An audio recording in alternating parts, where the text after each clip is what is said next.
It is my absolute pleasure and delight to have as my guest trauma expert Lynn Fraser, and also the founder of Radical Recovery Summit, meditation teacher for over 30 years. Very warm welcome to my podcast, Lynn. Thank you. I'm really happy to be here. Thank you so much. So, before we dive deep, you have promised that perhaps we can have a little taster session to regulate our nervous system. That's always a good place to start.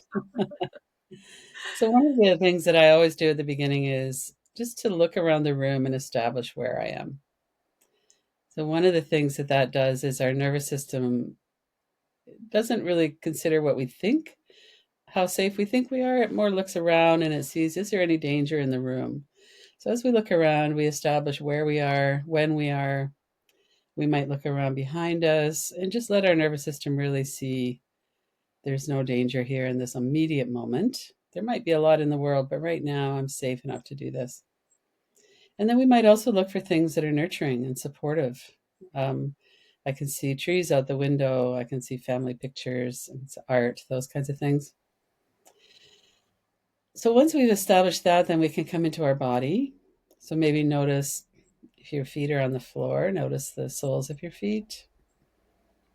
Might notice how you're supported in your body. Notice your back, your seat, your feet. So those are a couple of really quick anchors. And then I like to move into a little bit of breathing. So cyclic physiological sighing is my very favorite. I think it works really well, partly because we're not holding our breath, it's a continuity of our breath. When we're in danger, we tend to hold our breath, and many people have a habit of holding their breath. So to do a practice like this helps to bring us back into our body, bring us some ease and safety. So it's a deep double inhale through the nose and then purse your lips and pretend like you're breathing out through a straw. So let's just start. So deep inhale and some more. And then out through the mouth. Let the exhalation continue. Let your body soften. Deep inhale and some more.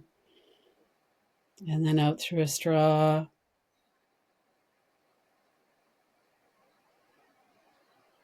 Relax your forehead and eyebrows, mouth and jaw, neck and shoulders.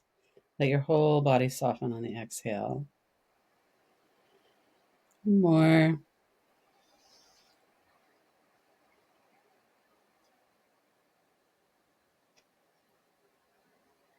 And then come back to a regular breath. Notice how you feel. Is there any change? I feel absolutely fantastic, and thank you so much for this wonderful practice. I really like this cyclic breathing, and it must be definitely my favorite because I've noticed that it has the ability to really quickly switch my nervous system. You know, Mhm. not only does it switches the nervous system, it kind of has the ability to get me into the zone where I can be the observer of what's going on around me rather than being in it. Yes, very important. Mm, absolutely. So thank you so much for that. And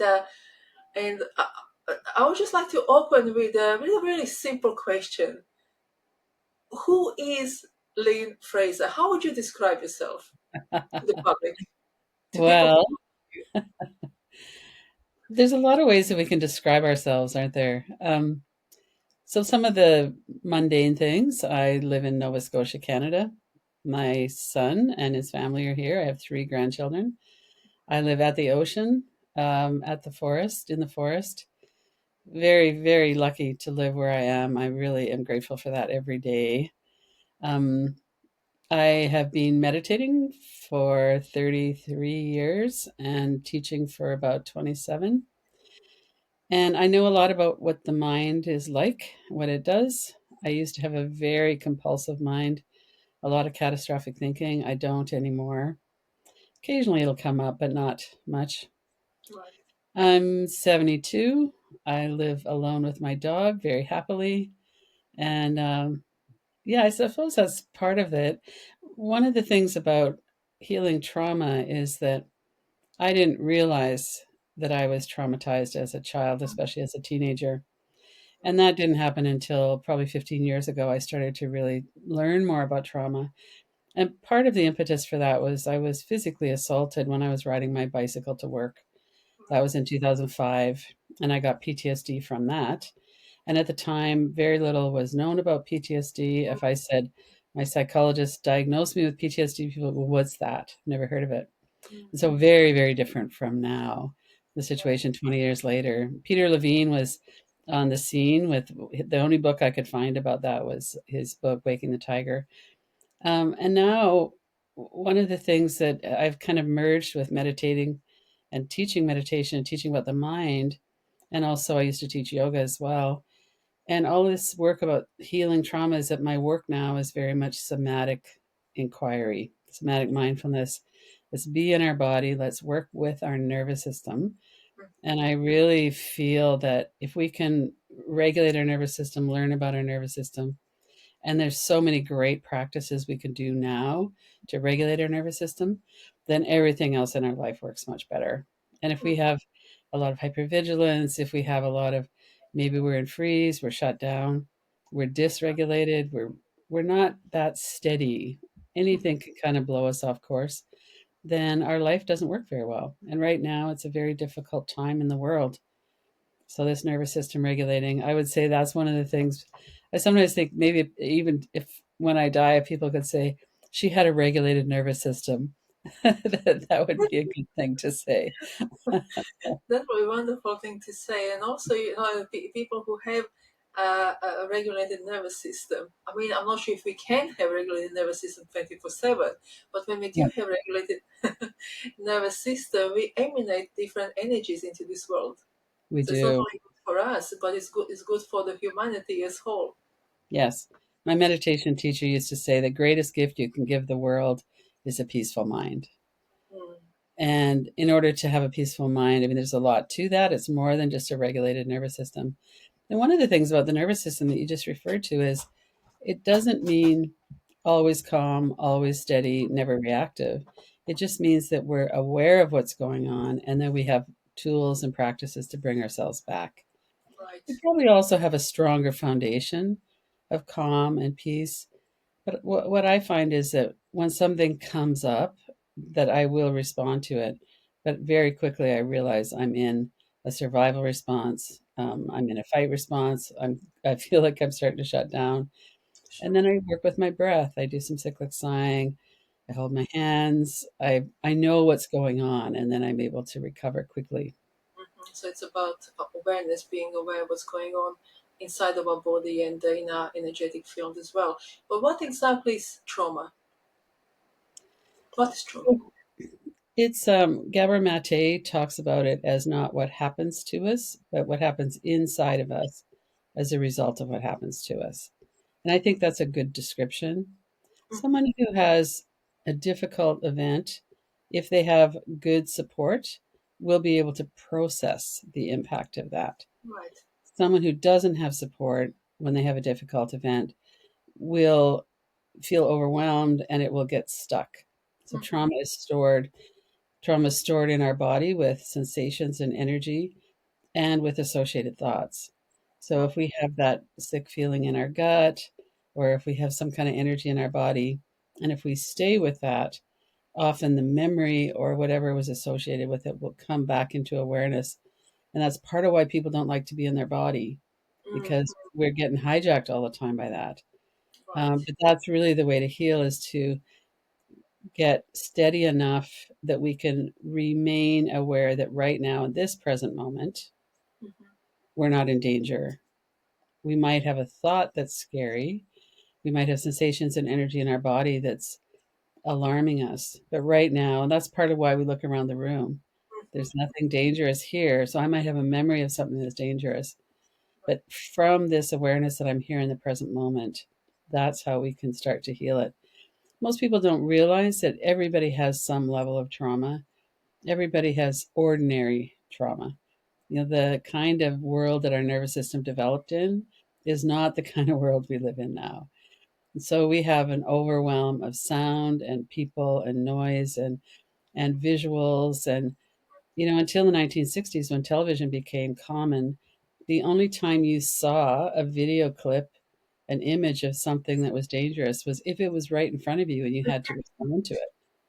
So now we're responding to things that we're seeing on screens, but our nervous system doesn't know that's not a present danger. So we're in a challenging situation right now in terms of trauma. And then, of course, we have the big T trauma: car Mm-hmm. accident, war, when I was assaulted. Those are the big T trauma. And Yeah. those most often will get PTSD from that, post traumatic stress disorder. The kinds of abuse and the neglect and feeling overwhelmed when we're a child is often referred to as complex PTSD or developmental trauma, because it really affects the way our nervous system develops. And it also affects our neural networks. It affects the way our brain Mm-hmm. is working, but also how our brain develops. So thank you very much for that. How does a child develops trauma? Child has experienced prolonged uh, traumatic events. How did they develop trauma? How did they actually dissociate themselves from themselves? So often they do dissociate. Children have very little agency. We can't get a job and move out to a different place. We're really kind of stuck with the adults that we're being in a home with. Um, Sometimes the adults don't have the capacity for a number of reasons. It might be that there's been a death in the family. It might be that there's a lot of financial pressure and people are working a lot of hours. There could be addiction. There's the intergenerational trauma is very common that we see goes through the generations. Um, so a child will always try to do the best that they can to survive. And the best way that we can survive is if we have some feeling like, if I was different, this would be different. And so that's the birth of the core deficiency beliefs of, if I was more lovable, if I wasn't as noisy, if I wasn't, so stupid or whatever it is that people are feeling, then my life would be better and my parents would love me. And of course, that's not how it actually works, but that's how children tend to internalize it. So then we go through our life and we might have social anxiety, we might have daydreaming. Some kids are always accused of, get your head out of the clouds, you're always off somewhere. It's because our life is too difficult for us and we don't have a way to process that. So, some people have parents who are connected and engaged and who also know, okay, my child just had this difficult experience at school. How am I going to help them with that? Not to take it over and fix it, but to help develop the skills. And a child needs to know that there's someone who loves them and also someone who's got their eye out for them, who's protecting them. Mm-hmm. So if you don't have that, I grew up in a very middle class home. There was no addiction, no violence, but there was no emotional connection. And when some things happened when I was 12, and I had nowhere to go. Oh. Um, and I just tried to figure it out. And I look back at that and I go, that was a 12-year-old girl trying to figure this thing out in this patriarchal, sexist system where Mm-hmm. a lot of girls and women, and some boys as well, are sexually abused or have some kind of sexual trauma. And at that time, if I would have said, this is what happened to me, I would have been punished for that Wow. because they would have thought that was my fault for that. And so we go through these difficult situations. My parents were trying to do their best. They weren't bad people. They Yeah. created a home that felt safe physically, but that's also not enough. So when people think about traumas, lots of times people will say, well, I had it pretty good. Other people had it so much harder than us. And it's tempting to go into this hierarchy of trauma, but it's not helpful actually. And so to really just acknowledge and go back into our connection with our younger self, say, that was really tough what happened there. Yeah. And to bring our adult self in, bring other resources. I think when I say everybody has some trauma, I think there's just a trauma of living. And also, people die, people get sick, there's accidents. We live in a capitalist system that makes it very hard for a lot of people. There's a lot of addiction, a lot of mental illness, Mm-hmm. and parents are struggling. We also don't have it takes the village to raise a child. Most people don't have a village around them anymore. And so children are very isolated and trying to do their best. And, a lot of parents are also trying to do their best. And Yeah. it's difficult. We're in a tough situation. Mm-hmm. Mm-hmm. Well, thank you very much for sharing. And I'm feeling as if, as you said, everybody has experienced some sort of trauma. Even people who are saying, I had wonderful upbringing and a wonderful life, but have you really? What about your parents?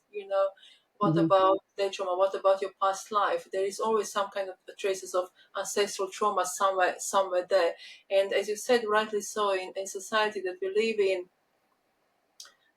uh, we don't have any other option but to be traumatized, really, with the access to social media, with expectations how we should be, to be accepted, to be validated.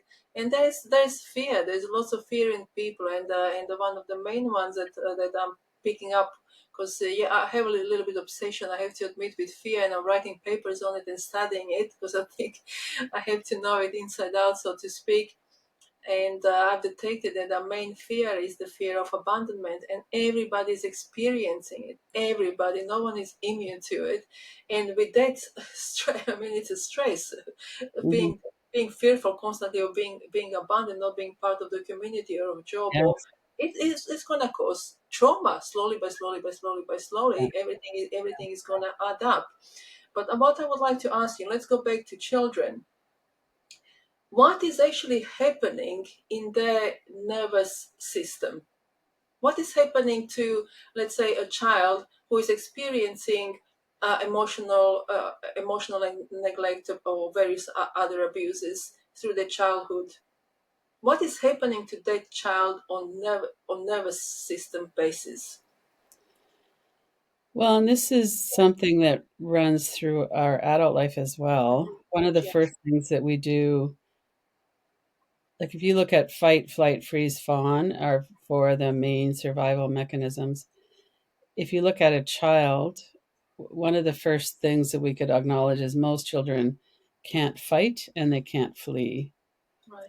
because they don't have the power to do that at home, at least. And so freeze is an option. Flight might be an option in terms of daydreaming or dissociating, but not to actually remove ourselves. So, Yes. what happens when we're feeling like there's a threat is that we get really quiet and still and we stop breathing. Because if you think about the way the nervous system developed, it developed to protect us from predators. So the nervous system has a negativity bias. It's always looking for what could be dangerous. It's not looking for what will make me happy, what will make me feel connected. It's looking for possible danger. And when it finds and when it experiences that feeling of threat, and it could be, you come home and nobody really cares that you got home. Right. Or, you're getting ready to have dinner and there's always yelling at dinner. Mm. There's all the different kind of everyday things that happen. So one of the things that we do is our bodies get tight and we stop breathing. We start to hold our breath. And one study I read years ago said that about 30% of children, by the time they're going into grade one, are already breathing just in their chest. Right. So they're not breathing diaphragmatically. It's a very inefficient way to breathe, but it's also a very stressful way to breathe. And then what happens is we build over the years of my body's really tight. Some people hold a lot of tension in their jaw, they clench their teeth. Other people, it's in the back of the neck, the shoulders, the upper back. We brace ourselves for trouble. And we have trouble at home, but we also then go off into social situations like school. And maybe that kid who can't have a fight response at home is big enough to have one at school, and there's a bully at school. So we have all of these pretty dangerous situations that we're going into as a child, and we're kind of hunkering down and trying to get through them. So if you have a child who's, the way that it kind of multiplies, one of the ways is if you have a child who's scared at home, who's not in a safe home environment, they're not going to sleep well. Maybe they're listening for one of their parents to get home, and they're checking it out to see, is there going to be violence tonight? What's their tone of voice? How heavy are their footsteps? They're on alert, they're vigilant. And then we develop that hypervigilance. And we're always trying to survive. So, one of the things about our nervous system is if we are set aside, if we're ostracized, people can't survive. Adult humans can't survive on their own. The children for sure can't. So, we're always trying to make sure that we're not outside the boundaries, that we're not going to be pushed away. So Mhm. that's partly where fawning comes in. It's part where that people pleasing, but it's also where the parentified child comes in. Right. So here you are, you're hunkered down, you're trying to do something that's going to help. You're hardly breathing, you're holding your breath all the time. As soon as we start holding our breath and we develop a habit of that, then we start to get signaled that we're in danger, because if we were safe, we could take a deep breath, we could make some noise, we could move our body, because we're not on the alert for a predator. So a lot of Sure. this is very primal. It's very on the millennia that we were developing our nervous system. So it doesn't respond well to logic. Even a child might say, "Well, I'm not in any danger right now. My dad's not even home," or whatever the danger is. Mhm. But yet we're still dealing with this level of danger that needs to come down. So sometimes you'll have adults around. It might be parents, it could be teacher, it could be a friend's parents, it could be grandparents, somebody else, neighbor, who will help us, Mhm. who will teach us to take a few breaths, who will notice us. So in the child's nervous system, what's going on is we're developing all of these neural networks for protection, Mhm. for making it happen on our own, but we're not developing neural networks for connection. So, in our brain and our nervous system, if you have a pretty reliable experience that if you're in trouble, you go to somebody, parents or somebody else, and they will help, then that's what you're going to do. And you develop that's where you're going to look first. And if you are disappointed in that and your needs aren't met for attachment, for connection, nobody really knows who you are. You develop the core deficiency beliefs, but you also just figure out how to make it through on your own. Alcohol, drugs, food, shopping, video games are, more now for these generations that are younger now. But also for adults too. We have the kind of brain that really likes the dopamine hits. Social media exploits our need to be connected and included. And so, one of the things that we're doing when we're healing trauma is to really look at what is my world, my personal world, doing in terms of contributing to nervous system stability and resilience. You know, I take my social media off my phone regularly because if I put it on, I find I'm laying in bed in the morning and instead of getting up and going outside, I'm looking up on Instagram. And and I know that's not what I want to do. So I just try to set it up so that it's easier for me to not do the things that are harmful and easier for me to do the things that are helpful. Mhm. But that's something that many of us have to do as adults that we didn't have that opportunity as a child. Yeah, yeah, absolutely. So that was my follow up question. What does the person actually do? Because as you said, you didn't realize um, that you were carrying trauma with you till very recently, 15 years ago. I Hmm. didn't realize I was traumatized as a child, which is bizarre to even think about. Yeah. Think about it really. Till about when did I first start thinking about it? Perhaps maybe 10 years ago. But I didn't Hmm. take it seriously. I was thinking Right. there was something wrong with my childhood. There was something wrong with my upbringing, but I couldn't quite. Maybe I didn't have awareness. I couldn't quite see it as trauma. I just Hmm. thought, but that's how everybody in my family grew up. It was Right. that kind of time, like mother shouting all the time because she was stressed out. And then obviously, it has developed into PTSD, obviously because it was systematic, prolonged. But I never have realized it as trauma. But obviously, my reality that I have created reflected the trauma, people Right. pleasing, codependency, trauma bonding, Yeah. cycles of whatever, whatever, but I still couldn't figure it out. So how do people actually realize that they are replaying trauma into their daily reality? That's a really interesting question because there's so many things that kind of feed into that.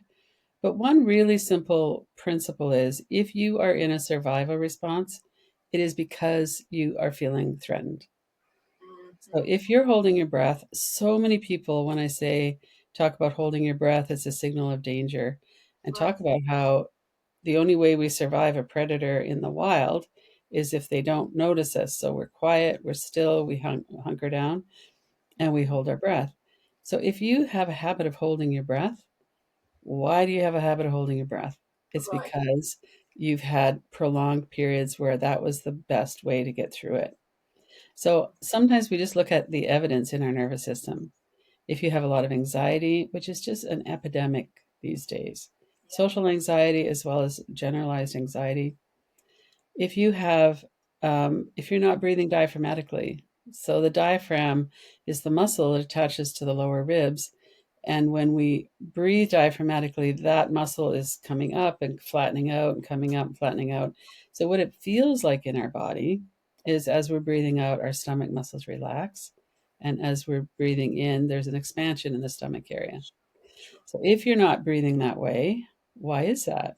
Because our body's born breathing that way. It's the most efficient way to breathe.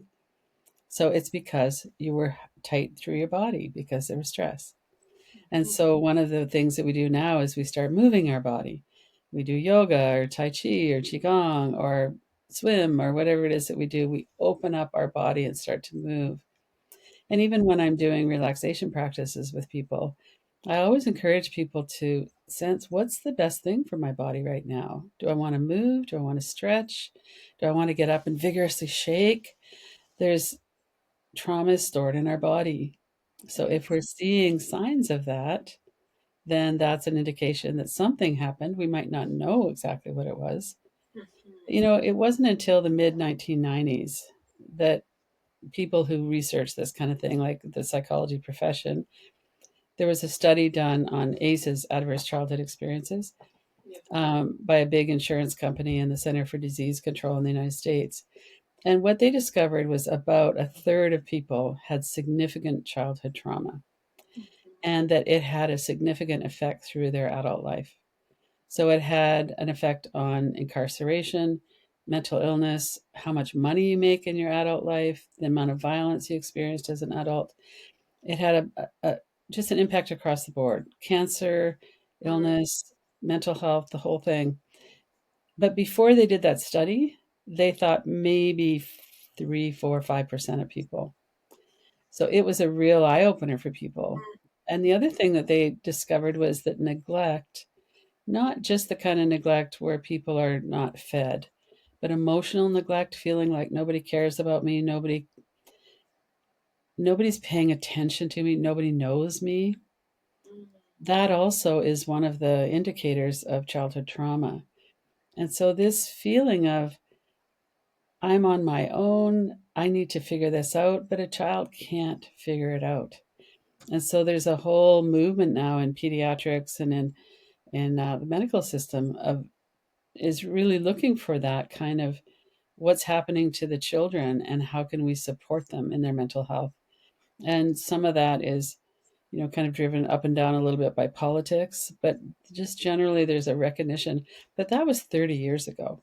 That was Right. not very long ago in terms of realizing the impact that these experiences have on us.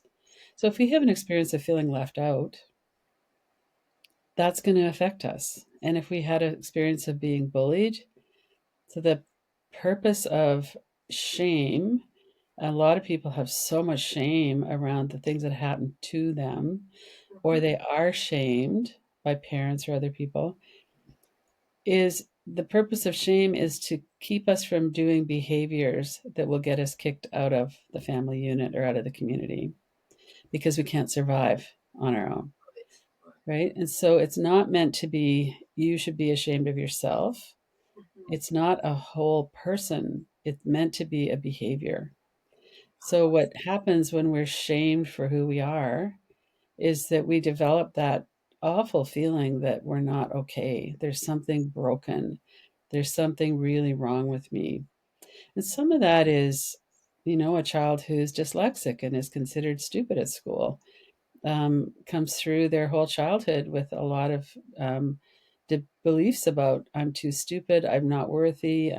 There's a lot of things that might happen there, but it's also cultural. Like living in a patriarchy, part of what was happening to me as a teen was I was being sexually shamed.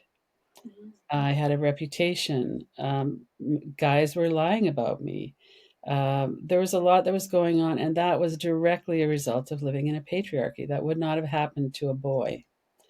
And so, all of these things, children who are shamed for being poor, um, we have all of these things that we want to do to fit in, and then often what we're trying to do, we're anxious.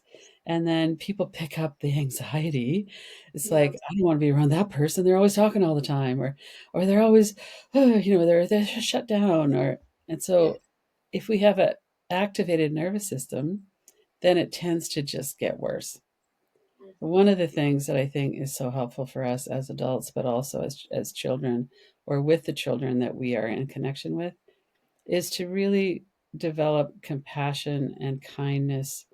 And that's a really big job for ourselves. I'm sure that you've worked with that as we all have as adults. How Mhm. can I stop shaming myself Mhm. and start really letting in that I'm actually a good person, especially our connection with our younger self? That's such an important relationship. Yes, so important. Work with inner child was complete eye opener for myself, and I know it is for many other people. And I remember being really angry with that child, like really, like I was sitting in my meditation, and the message came, you hate that child, and I was shocked, and I didn't Wow. want to admit it to myself. But Yeah. then I thought I better admit this to myself and work through this one. I hate that kid. I hate that kid, and now let's figure out Um, what is that and how can I work through it, and then working through this uh, kind of with you need courage for this work, you Lynn. do. You You need do. courage. You need Yeah. to dedicate yourself to yourself, and you have to say to yourself, "I have enough of my own shit," so to speak. I'm gonna dive in and take responsibility. I hate that kid. I'm gonna find out why, or is it even reasonable for me to Yeah. like experience those kind of emotions? But I also feel, so one of my questions to you was, why is the energy of shame so powerful? Because it does feel as this powerful energy. I work through it, probably you work through it, and many other people who are, who are going to watch this are at this moment working with the shame. And the shame is such a powerful energy. Why is it so powerful?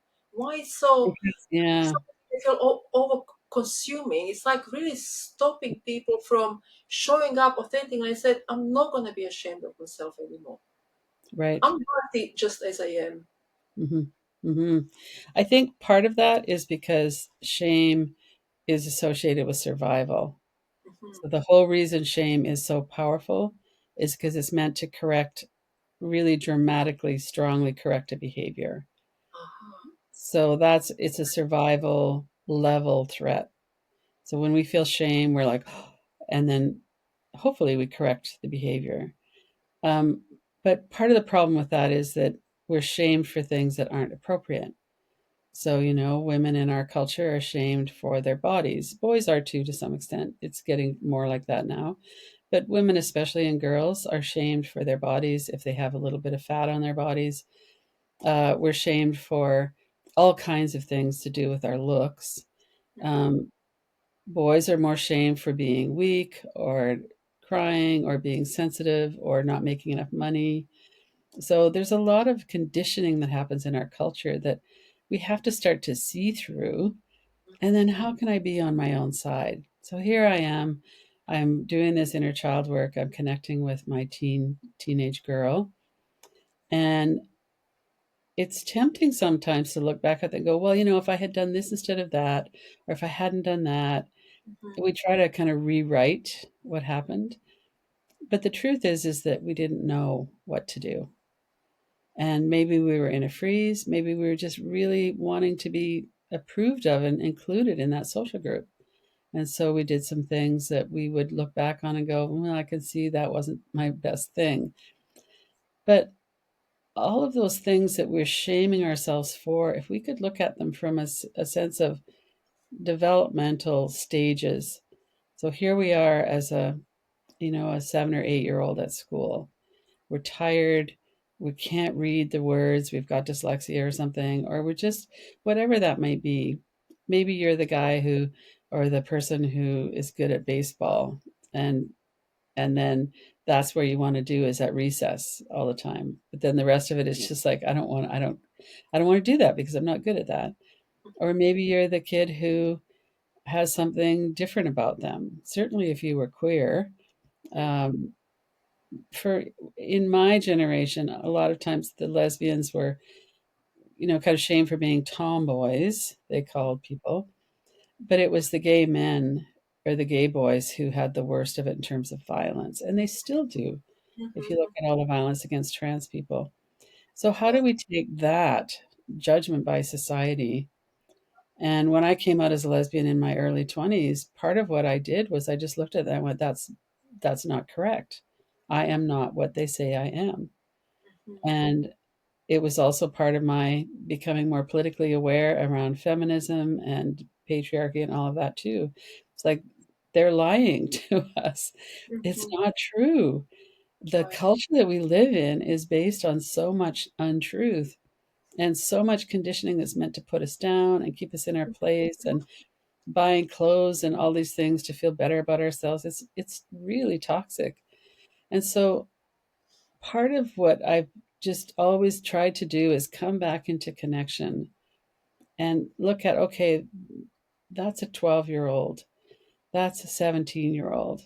You don't know what to do when you're 12 years old. Yes. And you don't know what to do when you're 20 even sometimes. And and then as we're older, we have to figure that out for ourselves. We have to find other safe people. We have to find ways to connect with our own inner child. If, like you said, you really hated that young self of yours, well, why is that? And then, you find, okay, there's reasons for that. And Yes. it's not true. The core deficiency beliefs are not true. We were taking on the responsibility for what was going on because we can't afford to turn against our parents as a child. And so we turn against ourselves instead. And Exactly. that's a habit that is so powerfully installed that I find it takes a while to work with that before it starts to release. But once it does, it's like that inner self of mine, that inner child is very welcome all the time. And it's something that we can come to terms with as an adult and see there might be sadness or grief or even an acknowledgement that maybe some things I did a lot of drugs and alcohol when I was younger, and that wasn't very helpful. But then I stopped, and I don't do it anymore. I haven't for decades now. So, Mm-hmm. you know, we Well, do it. you did what you had to do with the level of awareness you had at that time, and that's Mhm, all process. I feel really of our awakening and the self-realization. And mhm, also sometimes we need those kind of moments. We need to be kind of a little bit challenged to be able to find ourselves and to be able to connect back with ourselves and appreciate ourselves truly for who we truly are. Because once we go through those challenging situations and see them as a really opportunity to heal and expand our consciousness and our awareness, mhm, then we can take it as a healing tool. It happened. It happened for a reason. Let me see how I can embrace this, look into this, and use it to help myself expand mhm. consciously and healing wise as well. I think there's such a delicate balance there of acknowledging reality.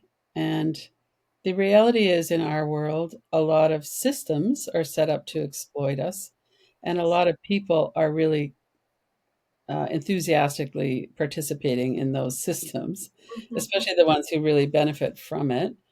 Mhm. Um, and there's a lot of people who have a very activated survival system right now. So Mhm. they might be in a fight response and they're just scrappy. They're Yeah. cutting people off in traffic, or they're exploding. And if we Mhm. look at a fight response, there's a reason for the fight response, and that is some kind of fear or threat.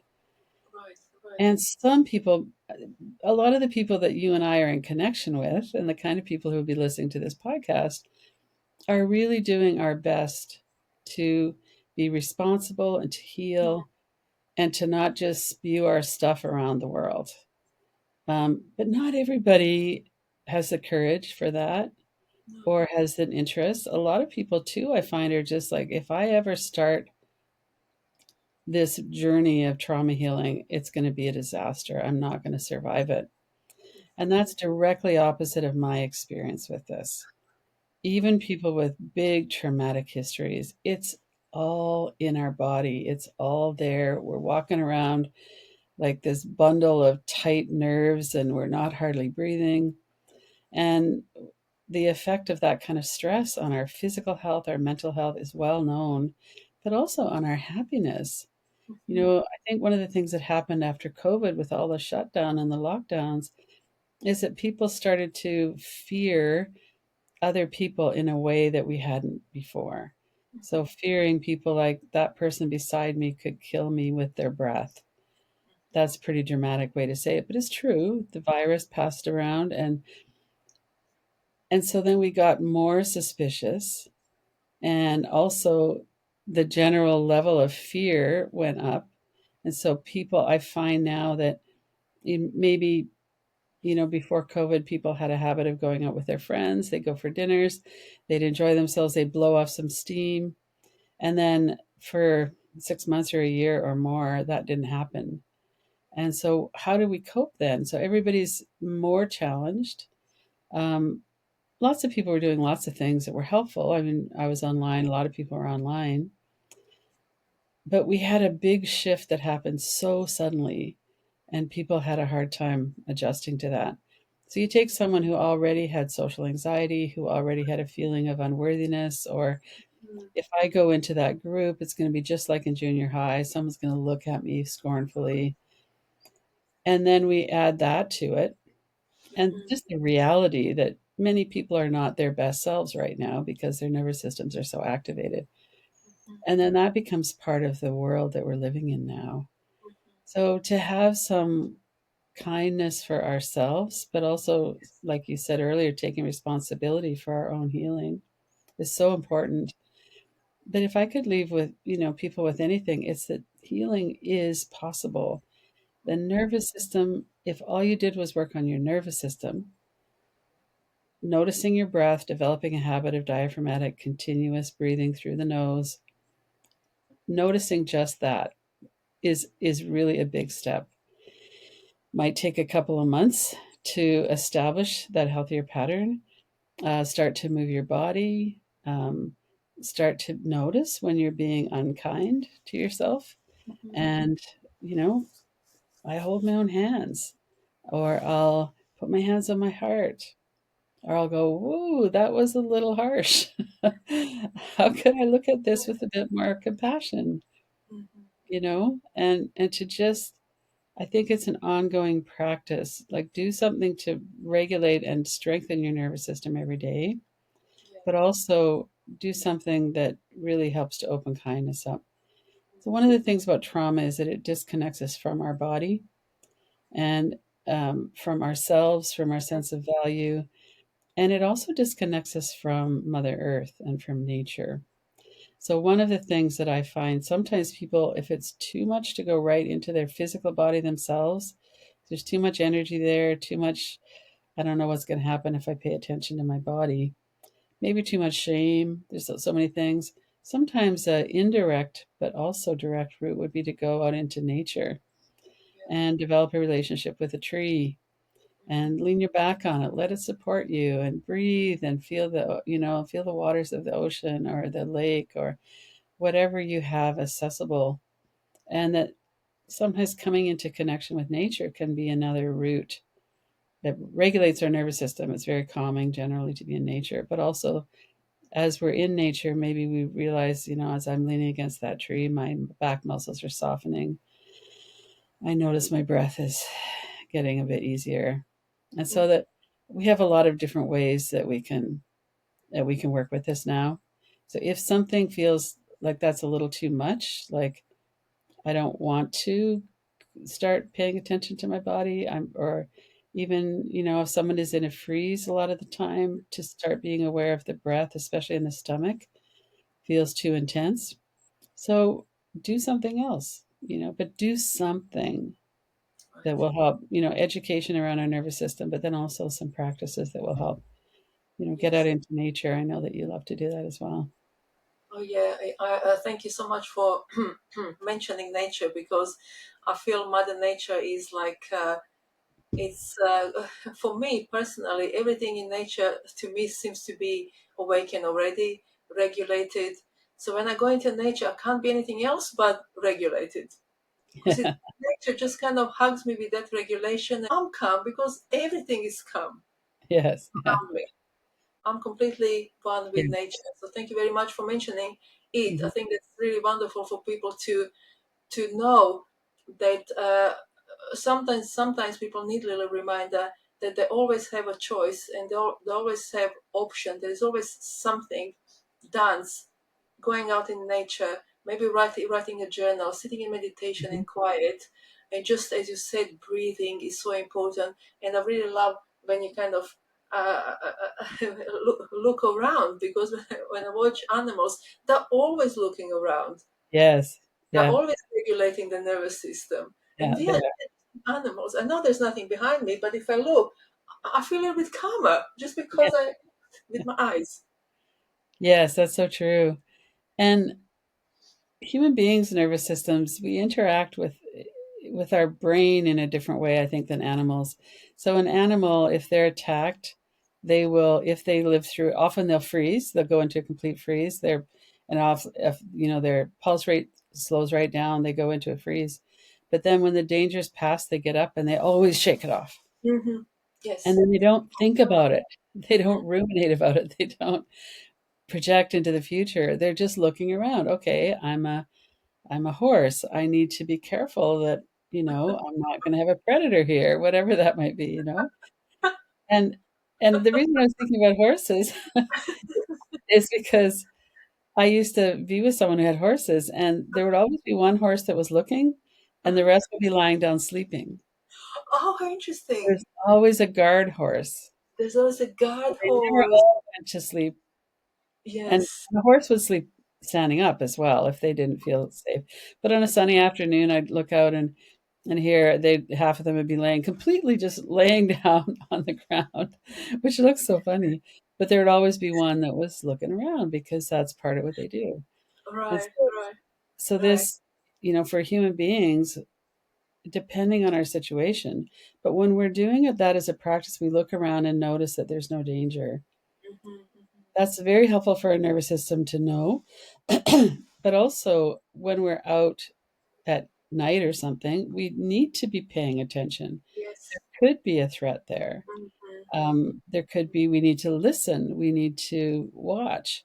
Often we'll make a decision to not go to a certain place at night because it doesn't feel safe. Hmm. And then there's this accuracy. We need to increase the accuracy of our threat detection, of our perception. It's called neuroception, so that we can look at that and go, okay, this is an uneasiness that I feel, but I'm going to be okay. Sometimes when I'm swimming, I'm like, oh, this is a big lake. There could be all kinds of things down there, right? And yet I'm like, and I've never had anything happen to me in a freshwater lake ever. So it's just a thought that comes into my mind, Yes, it's thought.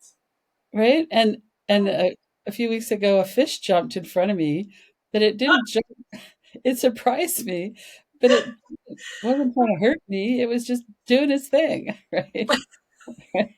And so I'm a little alert, I suppose, but mostly I'm just like, no, this is safe. And so then we need to be looking what is our nervous system signaling us, and Mhm. is it accurate? Mhm. Because our nervous system's always going to be, oh, you should stay home. What if? What if you got in an accident on the way there, or what if you go to that party and nobody talks to you, Yeah. or what if you say something stupid and everyone looks at you, and Mhm. so our nervous systems can really contain us into this really unsatisfactory life. Mhm. So part of resilience in our nervous system is, okay, this is a level of risk. I'm feeling it. I can feel I'm a little activated here. What is my actual level of risk? What can I do to support myself? So I could do some breathing. I could take a friend, depending on what the situation is. So, how can I be paying attention? Because we do need to pay attention. We need to survive. And how can I open my life as much as possible so that I can enjoy my life? And if Mhm. we look at this in meditation, one of the effects of the nervous system, the catastrophic thinking, and then the ruminating about the past, is that our minds are very busy, and we're often never in the present moment. We're always off in the past or the future. And how could we access the deep stillness within if we're always engaged in the level of thought that's generated by the nervous system? So, part of building a nervous system that's settled enough that we can come into stillness and into silence is that's how we get to know who we really are on that deep level. That's how we get to enjoy the stillness that's our birthright. Everybody has this stillness inside, but many people are so engaged with a nervous system that's dysregulated that we never have the opportunity to experience that. And that's kind of on the other side of healing trauma. We need to kind of survive and get through things, and learn Yeah. how to breathe. But one of the benefits of that is that we are more engaged with the world in a more appropriate way, but also that we're more engaged with our own inner stillness. We get to know who we are, We and get to that's experience it's stuff. beautiful. Hmm. We get to experience who we truly are, Yes. because it's a cliche, but we are not this trauma that's caked around the stillness, and we are not our catastrophic thinking or our thoughts, thoughts that are telling us, as you said, fish jumped, like if I go to that lake, what will happen to me?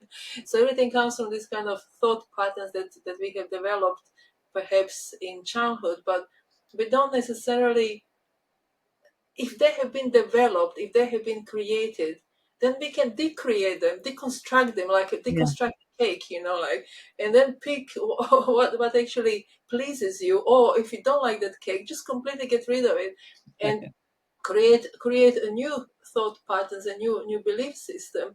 But for us to create this new thought pattern and belief system that has the ability to take us to stillness, we need to go through trauma.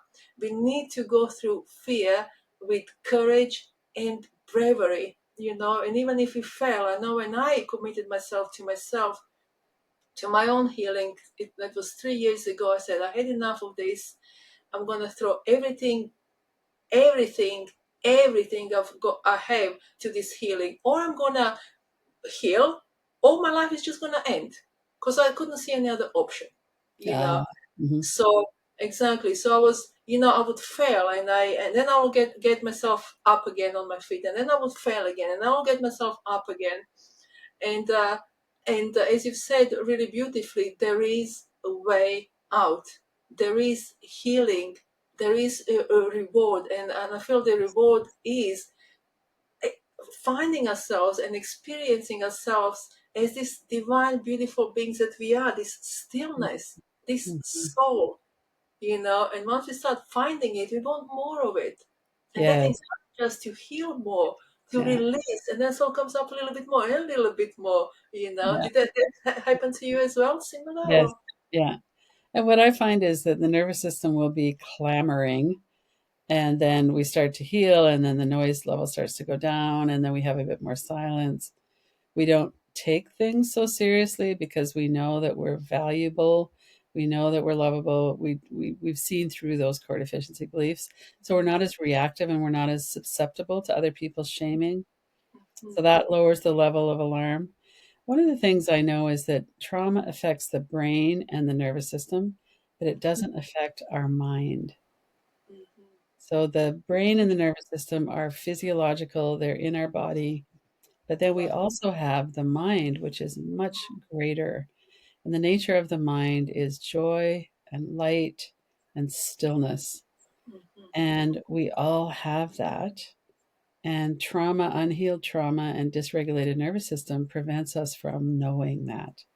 Mhm. So that's part of the bigger picture here around healing trauma is we're not just missing out on ease in a social situation or that maybe our body is healthier because we're not holding our breath all the time, so our body will be healthier. But there's all of those things that are wonderful, and then there's also this deeper Mhm. knowing, as that's the name of your Deep uh, in the knowing. yeah, deep inner knowing. Hmm. Mhm. Then we touch that point of deep inner knowing, and the wisdom starts pouring out, and that wisdom is actually a teacher.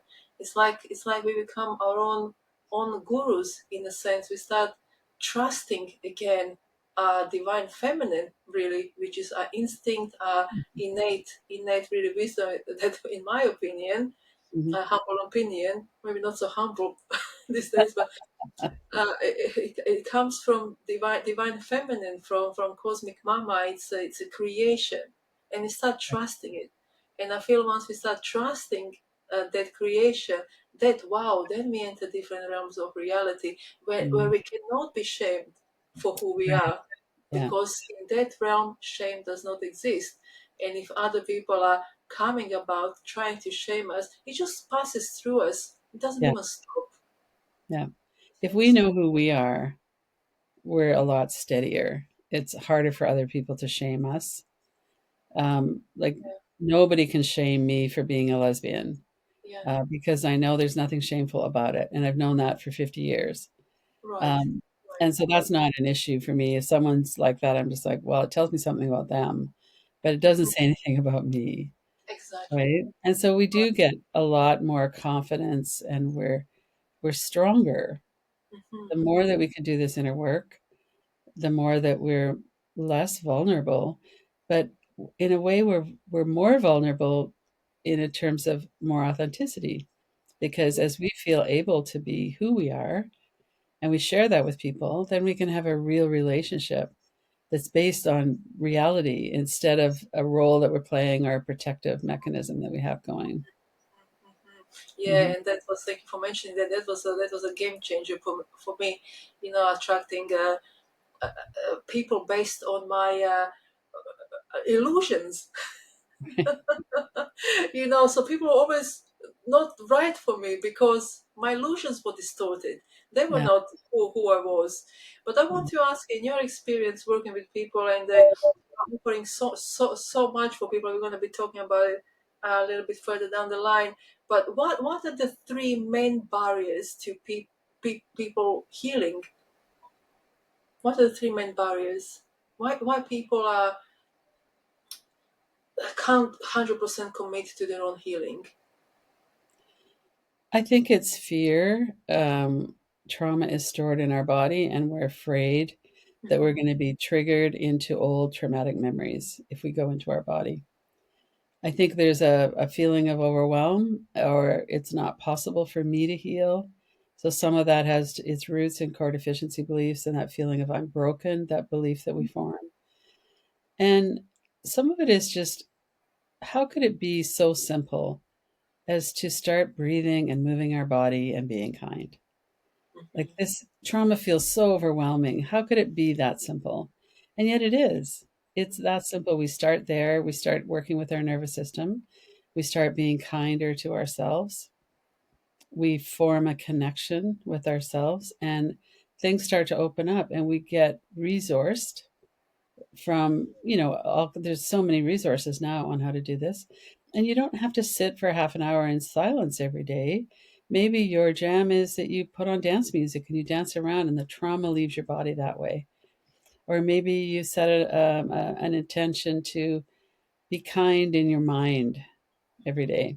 And so then we have this little flag going on of, oh, that was kind of nasty, or that was a little judgmental. And then we start to refine ourselves. We start to let go of those.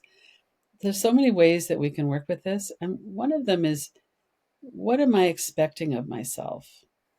And so some of this stuff around shame, we internalize this expectation that we should always be perfect. We should always know what to say. We should always be loving. We should always be comfortable. We should never be reactive. And that's not accurate. It's not something that we can do.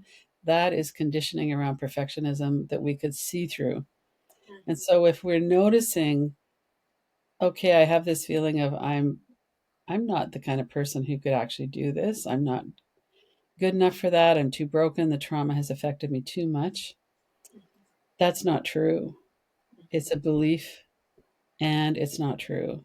So the negativity bias in the brain, unfortunately, I mean, the good part of it is that it tries to keep us safe. So it brings up all the things that could possibly go wrong.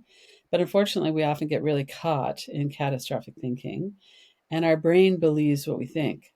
So our brain believes all of those catastrophic thoughts. And in our conscious mind, we're going, well, I'm just trying to sort through what could go wrong so I could protect myself.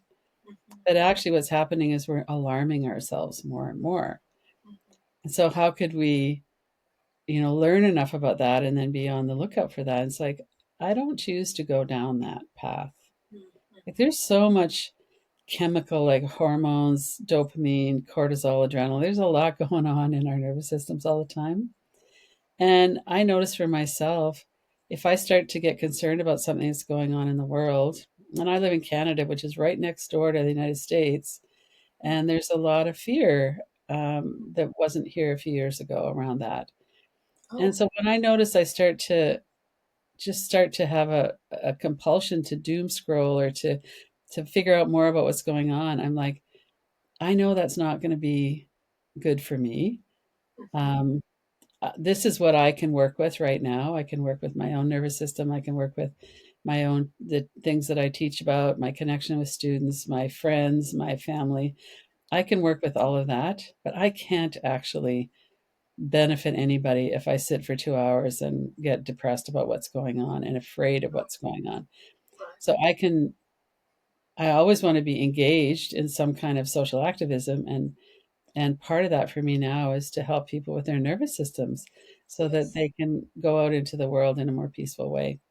And Mhm. we like to be around people who are regulated, because who aren't anxious, because when someone's anxious, if you think about the way our nervous system developed in small groups of 30 or 40 people, someone had really good eyesight. If they saw something and they went like that, everyone's like, oh, there must be something there. Or someone has good hearing, or we counted on each other to catch the signals of danger.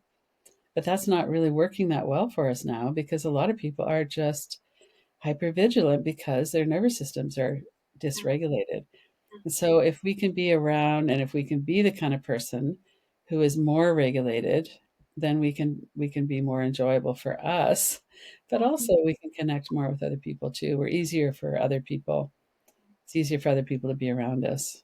Yes, yes, definitely. And I feel that leads me nicely to another question, a curious question. Many people are in therapy for months and years and years, without much progress, and sometimes they don't heal at all. They come back after 10 years being in therapy with the same problem.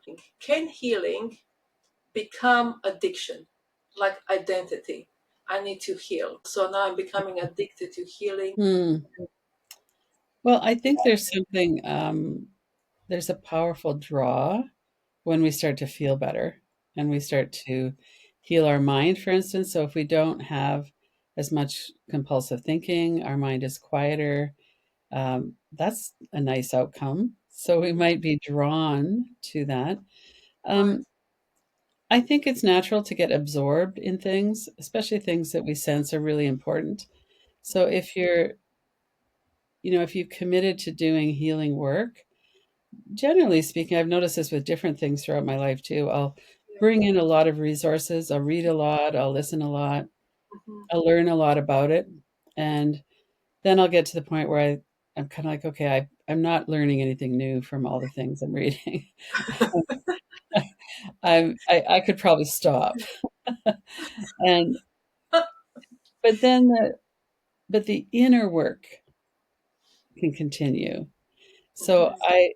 I think there's an addiction many people have, and I've noticed I'm much better about it now than I used to be, of buying programs, healing programs, I see. or signing on to the different webinars and the different summits and things like that. And the information is really good, Mhm. and there's definitely a place for it. Mhm. And then what are we going to do? So people who've been listening to us talk here, what I'm hoping that people will do is feel a little bit more encouraged Mhm. to do this inner work. Right. So maybe the cyclic sighing was like, whoa, I felt a little different doing that. I'm going to start doing that for a while. Or, I'm not really interested in sitting down and being quiet because my mind is too compulsive, but I would do some shaking and dancing, or maybe I could just spend a little bit more time in nature and let myself come down, because we get so wound up, our nervous system gets hypervigilant, or we get into this freeze, and then we need to come back into a more regulated state. So when you're talking about, I have a choice here, Mhm. we can only access that choice if our nervous system's somewhat regulated. Mm. So if we're feeling fear Mm. and we're going, okay, there could be a snake in that river, most wild animals aren't going to attack us unless we get in their way and it's mating season or something like that. I mean, there are exceptions, but that's not the rule. And so, mostly, if we're in nature, I tend to feel safer in nature than I do around people. Same here. And it's because nature is not out to get me the way sometimes people are. And that's an ugly truth, but it's also that's an exaggerated truth too. Because Mm. when I actually go out around other people, what I find is that most people are fine. Mhm. They're either neutral or they're positive, and there's the odd one that's not. But that's not really a lot in my world. And if they are, I tend to be able to put them into perspective now. Like, I'm not going to have a road war with that person who's tailgating me. I'm going to try and let him pass because I don't want that kind of angry, violent energy behind me. And it's not safe. So the way I keep myself safe is not to get into a struggle, but to Right. just let it be and let it go. And so there's so many ways that we can do that, but in order to have that perspective of what is the reality here and what is a risk worth taking, how can I keep myself safer but I can still enjoy this activity or whatever it is we want to do, we have to be we have to have access to our wisdom, our intuition, our higher level development. And we don't have that if we're in a survival response. So Mm. the answer always, I think, is to come back into breathing, relaxing our body, assessing more accurately what the threat is, and then letting ourselves come back into connection with ourselves, with other people. Mm. Definitely, it's easier with nature. Often, yeah. Yeah. That's so beautifully said. Yes, absolutely. So now I can see this kind of little bit of gap there that I feel many people are finding kind of difficult kind of to shift and cross, and that's this gap between have certain level, as you said, self regulation, so they can so we can think about the situation in more awarenessy kind of way, and then there's a tiny little kind of shift there, and then we go into awareness and knowing that we do have a choice sometimes to pass from one area to another takes, as you said, just to breathe and to calm your nervous system down, so we can get rid of that noise that's telling us everything is fearful and everybody is there to get me, even tiny little snake, and figure things out and see, oh, maybe it's not correct, maybe my thinking is incorrect here. And I would like to really quickly dip into, because you mentioned a couple of times patriarchy, and the ugly truth actually is that me as a female, I'm scared to go out to walk in the dark in the park. Me Sometimes me I too. can't sleep. I want to go out in the park, but I'm a prayer, and I think women and girls. I mean, we are born. I think I read it somewhere. I thought, God, gosh, it's so true. I don't know who said it. That we are born as a prayer. I used to work in the Metropolitan Police Service as a detective in London for just over 5 years. Wow. The when I first joined, when I become aware, I was aware already, but when I become aware of it, when I was there, I was shocked, really, the Yeah, level of abuse against women. It's pandemic. it It's is. Yeah. everywhere. So how can a woman in our society uh, practice safety when I can't go out at night? Right. I And feel scared as a woman. I think part of the answer to that is long term, smash the patriarchy. Yes, that's You right. know, we need to undo patriarchy, and to some extent, capitalism is very connected with that as well. But the patriarchy rests on the dominance of the stronger against the weaker. Mhm. And Yes. girls and boys and women are weaker than a lot of men.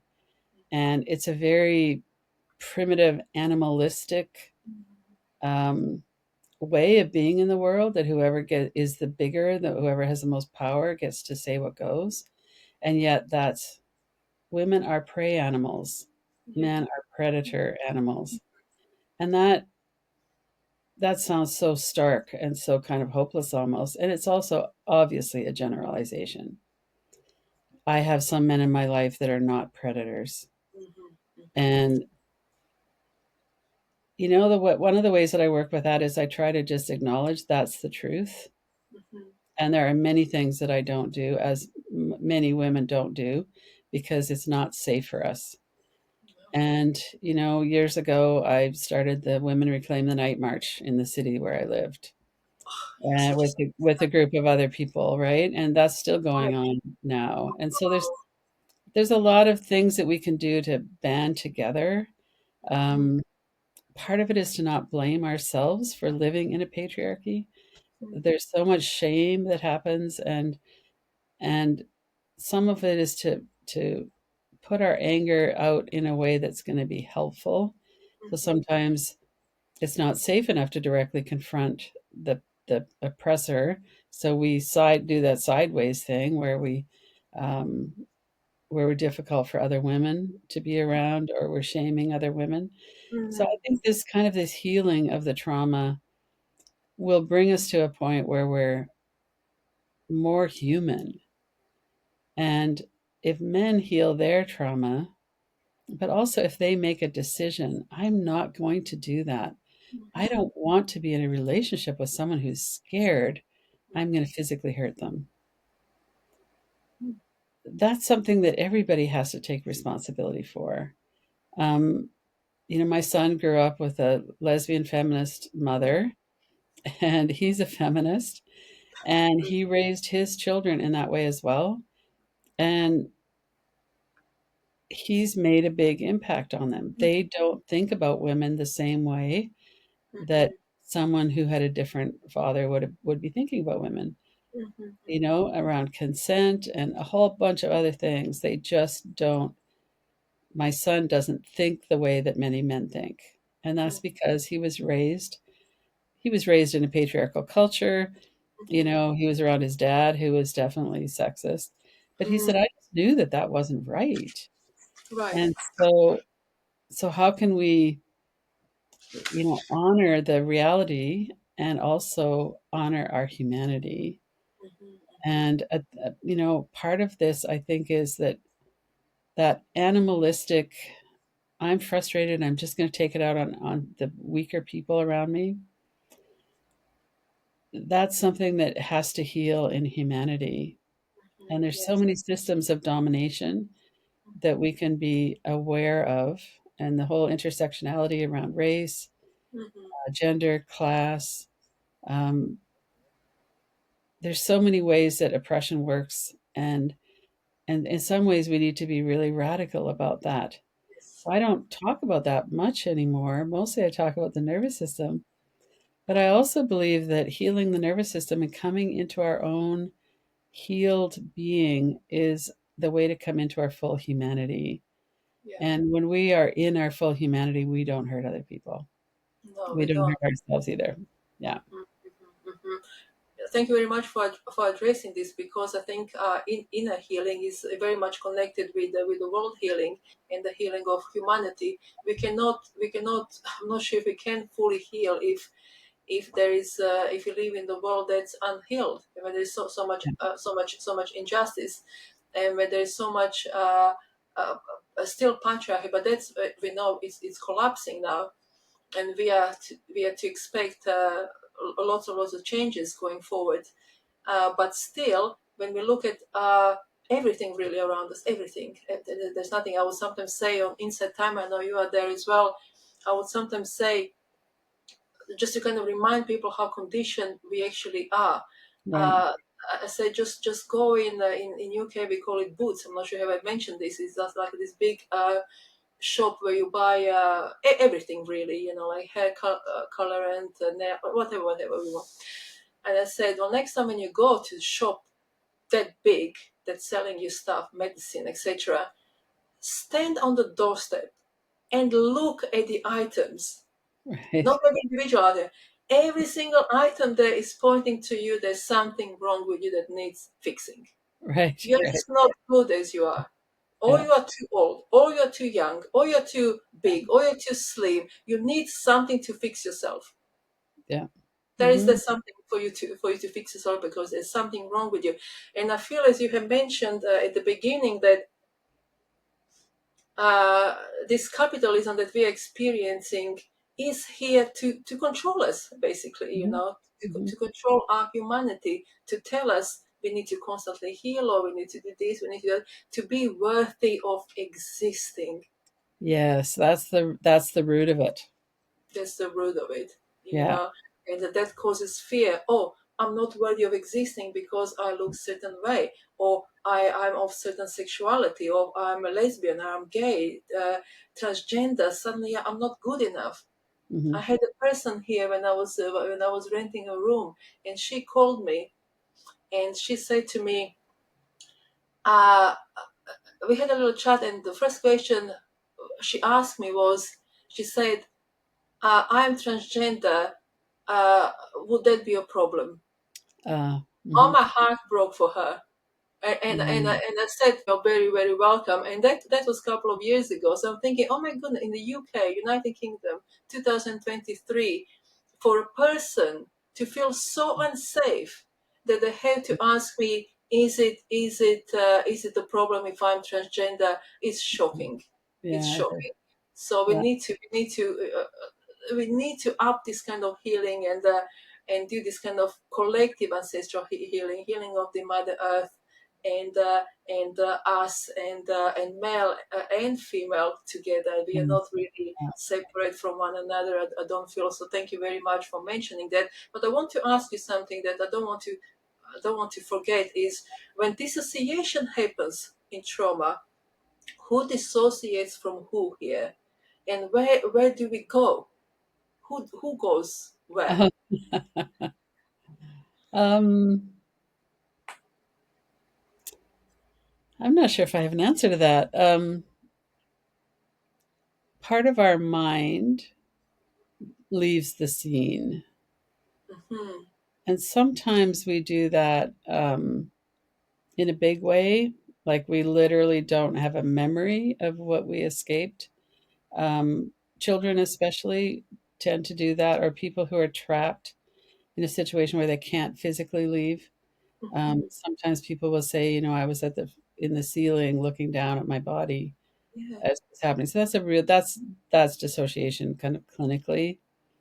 But a Hmm. lot of times it happens on a more subtle level of where we just kind of go into something else so that we don't have to be here.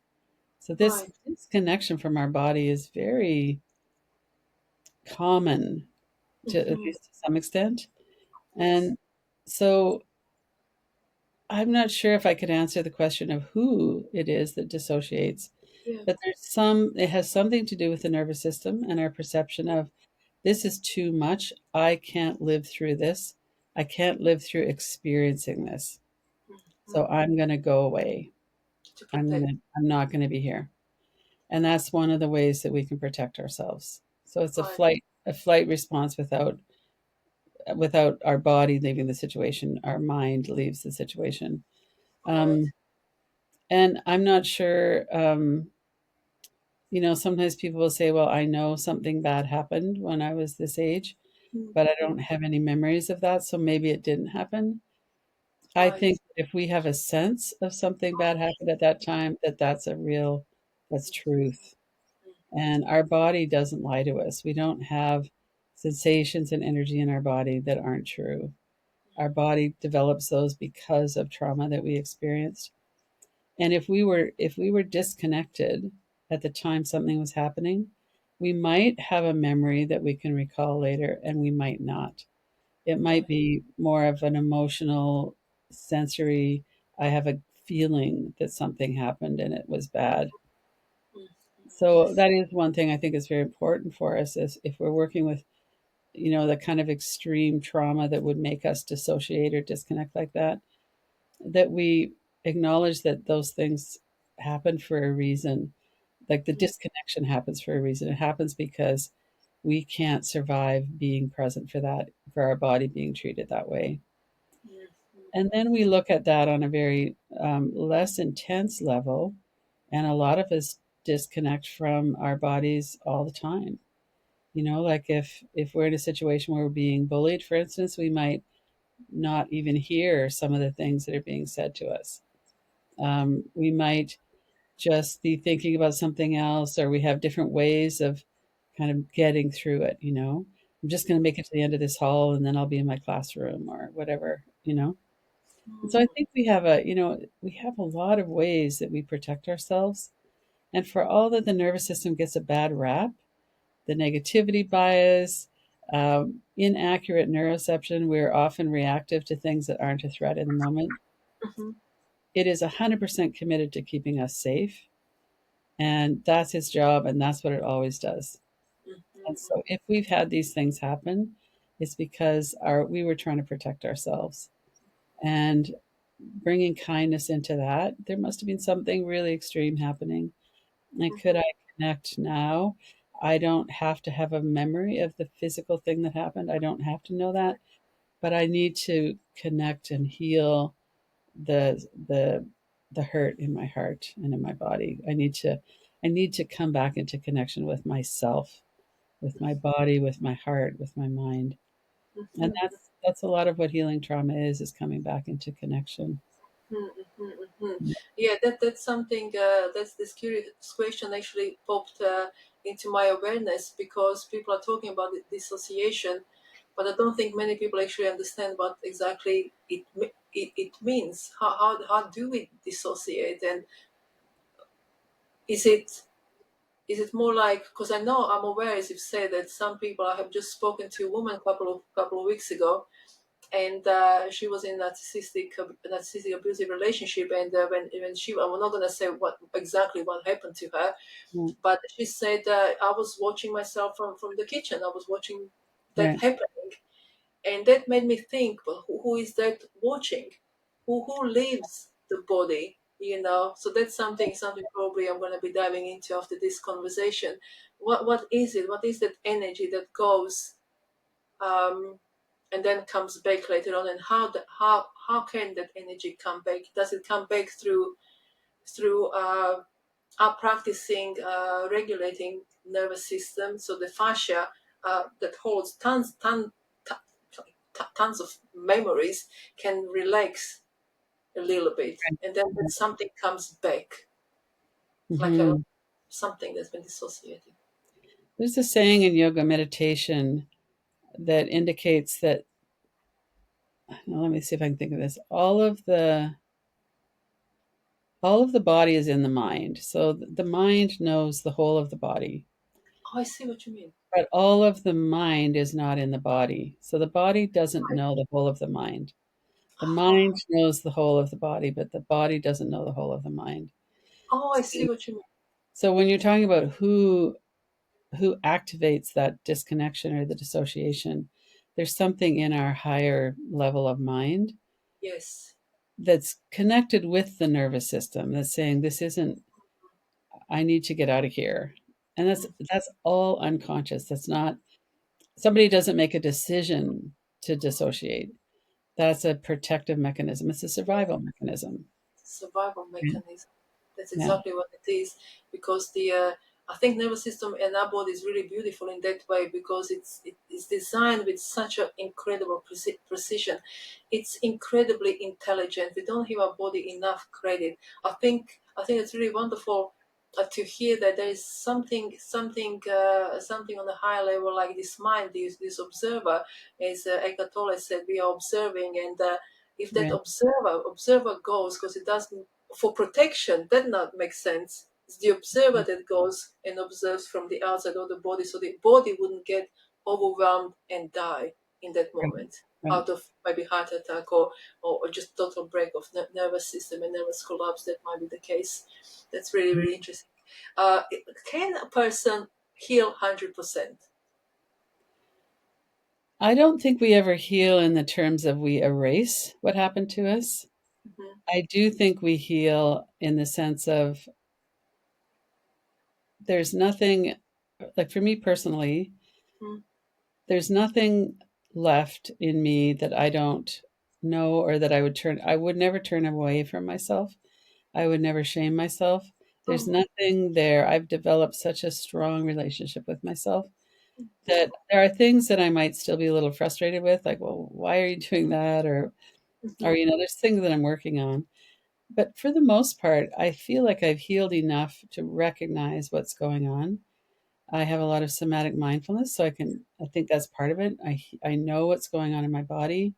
If I'm feeling like my neck and shoulders are from my ears, I notice that because it's not always like that, I see. I see. I right? see. If I have thoughts come into my mind, I know what they are because there's not as much going on in the mind anymore as there used to be.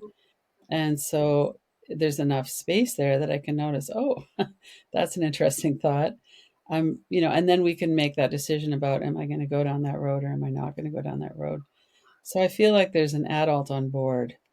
And that took a long time. I feel like I was in my probably 50s before I really felt like an adult.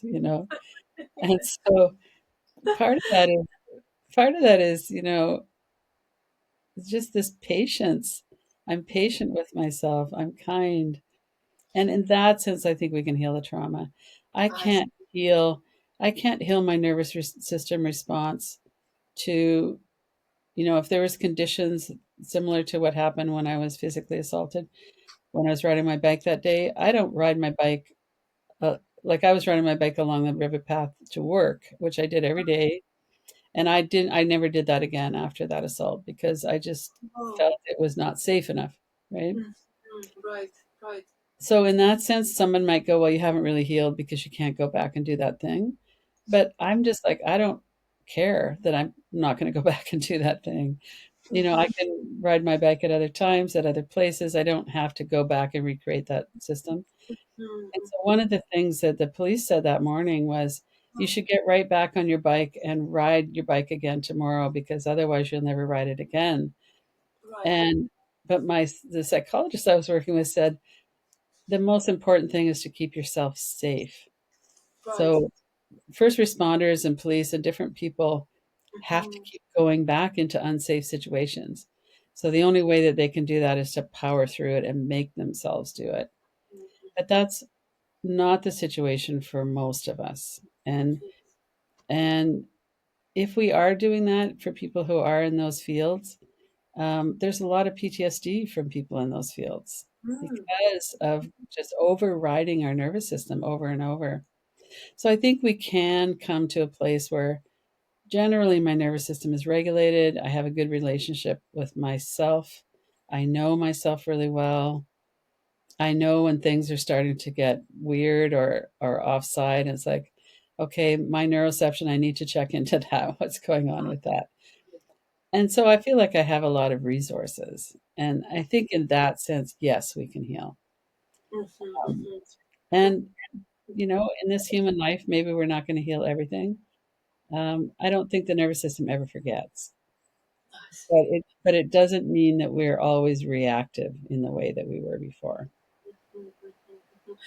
Thank you very much for sharing that, and thank you very much for sharing your story about your assault when you were riding a bike, and for mentioning. I think it will be really very useful for us to have this awareness that before our healing journey starts, who is actually in the driving seat. It's an inner child driving this vehicle and driving it for decades and decades till we realize, okay, I need to do something about this. And as you said, with practices, perhaps we can reach the stage where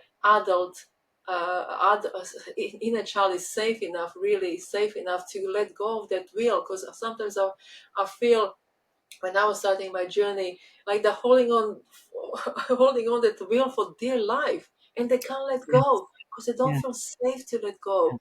Yeah. How can I trust adult if I have been um, mistreated by adult? How Yeah. can I give the driving seat to an adult again? It takes a huge amount of, I think, courage and practice and work going forward. So, And Dr. Stephen Porges, who developed the polyvagal theory, says mhm, safety is the treatment. And I believe that to be true in my experience, certainly.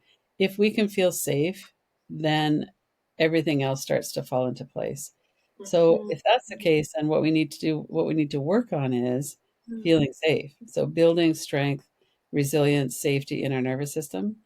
And then there are many really great ways to work with the traumatic memories, to mhm, work with that. But the foundation of it all is we have to know right now in this moment, I'm here in this moment. I'm not in the past. I'm not in the future.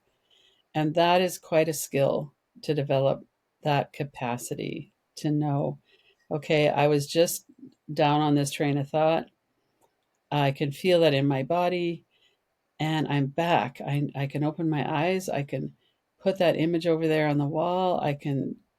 There's all these things that we could do now that will help our brain to realize I'm not back there and I'm not in the future. And mhm, that's where the healing is. So if all everybody does is spend time learning to be in this present moment, relaxing the body, regulating the breath, then from this moment we know what to do. We have access to our heart, to our mhm, compassion. We're connected with ourselves and each other. And we don't need to fix ourselves. We don't need to fix anything. We have the capacity and the courage and the confidence then to just meet the world as it actually is. So we're not in denial. We're not mhm, pretending that it's different than it is. Um, we're letting ourselves feel what there is to feel about that. I'm thinking about the patriarchy. There's a lot of mhm, anger and injustice and grief, and there's a lot going on there when we let ourselves tune into that. And yet, as an adult, I'm not going to be swamped with that all the time. But at yes. times, I need to let that in, that is actually our experience. That is actually the world that we live in. Mhm, And there are things that I can do to support myself and resource myself. mhm, mhm, mhm. Mhm. So in that essence, this observer effect can become really helpful to neutralize Yes. uh, however we are feeling at any moment in time. And as you said, so we're not swamped by patriarchy, by the abuse and the land grabbing and the violence that we're Yeah. experiencing. And to see, okay, so we are experiencing lots of violence and we're experiencing all of this, but we're also experiencing so much joy and beauty, and Yes. just kind of neutralize everything a little bit, and not to feed into this. I think Ekatola first mentioned, maybe somebody else, this kind of pain body, this energy that needs sometimes a little bit of feeding. It needs a bit of a drama occasionally that we can maybe neutralize Um, this situation. Uh, mhm. so I don't want to take too much of your time, but I want to ask you, if there is someone now in front of you right now and says to you don't know them, but they say to you, or maybe not, they say to you, and they're in distress and lost and don't know which way is up and down, left and right. What is the advice that you would give them? So I think I would start with what we started with. Mm-hmm. Look around the room and notice if you're in danger in this immediate moment. and to not minimize the experience that they have of being in danger, feeling in Right. danger, feeling overwhelmed, feeling in distress. That's real, and it comes with a history, and Mhm. it's probably not completely accurate in this moment in time. So, could they take a break and check out the environment? Could they take some breaths, like cyclic sighing, come back into their body? And then this takes some time to do this healing work, but it doesn't take forever. And it's satisfying work in that we tend to see results fairly quickly, like just practicing cyclic sighing. Um, Insight Timer, we're both on that. There's so many guided practices on there. I would suggest to get help in that way. Most people who are really in a crisis point need a lot of step by step guidance and guided practices, Insight Timer lives. Um, get Try and remove yourself or back away from things that are scary, or people that are scary, and start to pull more people in that are resources that are, and we might be doing that in our mind, bringing in resources, or we might be able to do that in person as well. There Mhm. are lots of great therapists around. There are lots of good somatic awareness practitioners. But even before we get to that stage where we need to do that kind of work, this nervous system regulating, working with the breath, being in your body, going out into nature, all of those things, appreciating what there is here. My dog makes me laugh probably 100 times a day. She's so funny. And so that's a source of joy. And so if I'm present to that, Yes. then I can let that in. And then Right. that's helpful. She'll Mhm. bring her toy over. She got a new toy the other day and she's been taking it to bed with her. And I just laugh every time I see that. So there's so many things. There's so much wonder and joy in the world. Absolutely. And to try to be kind, all of us need to practice being kind with Mhm. ourselves. And we can't be kind. We don't have access to compassion unless we have a bit of nervous system regulation. So if you're in Mhm. a survival response, Right. kindness is not the thing that's going to help you survive. So it's not built into our system. So to Oh, come back into breathing and regulating, and then open your heart and offer yourself some ease and some grace and some peace. That's that's a mom. it's the only remedy, and luckily it's fairly simple. Mhm. It's complicated in a sense of all of the different things that feed into it, but the actual practices of regulating your nervous system, coming back into your own heart, being kind, that's just a practice that we can all do. Yes. Yes. Yeah. Thank you so much for that. And yeah, there are so many practices out there, and you are offering so much. So if you would like to share what your offerings are, obviously I'm going to be putting in a link below all of your offerings and website, because I think the world of you, as you know, and in my healing journey, when I first decided I'm throwing myself in it, or I'm going to come out of this alive, or I'm not. Either way is good, it was that kind of thing. Right. And I came across you. I don't know how I came across you. Can't remember exactly when I first came across you, but you have this beautiful, wonderful um, emergency practice on your website that I Right. listened quite a few times, and I did personally find it really, really helpful. And all Oh, your offerings have been so helpful on my healing journey. So I just want you to know that I'm just so grateful to everything that you offer, and I'm just so grateful that yeah, I was guided towards your teachings, and I think they are life changing. So everybody who is listening, it is life changing, and so you're offering plenty. Most of it is for free. hmm I have to stress, very, very generous. So, what do you offer? So, you have a website, you have that emergency. I'm going to put emergency in the link below because I think it's going to be really helpful. But what else do you offer? So, yes, the website has a lot of resources and information and links to everything that I do. I do a practice, free online practice every single day. It'll be 10 years in December. Wow, congratulations. Um, it's I'm always on there live doing practice, and it's nervous system regulating, it's meditation, it's all kinds of different things that we do. It's at 8 a.m. Eastern for people in North America. It's 1 in the afternoon in the UK, depending on when the time's changing. You know, we're about to head into the time change here again. Oh Um, no, you're right.